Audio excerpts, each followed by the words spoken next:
Rally Mampuele says currently black people are sitting on billions of rands worth of unregistered real estate in the former homelands and mostly rural areas.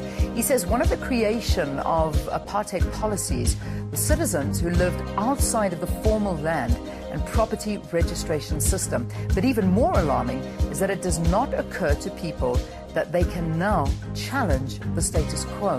Rally is in studio now, and we're going to question him all about this. It's good to have you. Welcome to the program. Thank you for having me, Leanne. In your report, you also talk about back in the 50s, in order to own your land, Xhosa people had to go back to the Transkei. Zulu-speaking people had to go to KwaZulu-Natal.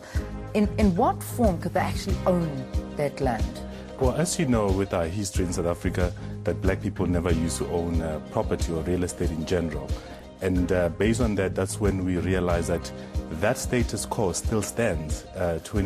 Over 20 years of democracy that we have, that status quo still stands.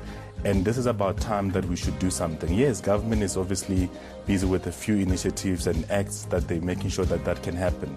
But just to give you an example now, in the olden days, some of our parents will come and work in Johannesburg and own land based back in Limpopo. Yeah. And you find that it will take one of the parents, maybe a father, 5 years to build a home that now currently could be valued at about R500,000 rand. But actually that person has no access to that real estate because the bank cannot recognize the asset that they have, and based on that it just becomes a loss. And this is where it's so important that we try and make sure that those 19 million South Africans, black South Africans who have access to real estate that is worth a couple of billions, should be able to have access to that money. Yeah, indeed. Let's look at the issue of the township legislation at the time. This allowed for the transference of land. What is the case in rural areas, though?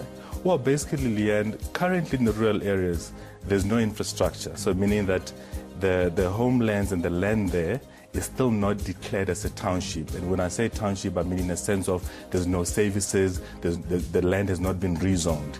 So what needs to happen, this is where we're saying that there's opportunities for job creation, because if you look at homelands in KZN, if government then starts to put processes where they do the rezoning processes, we are going to be able to hire town planners, engineers, and land evaluators, property professionals, to be able to create a market in those industries.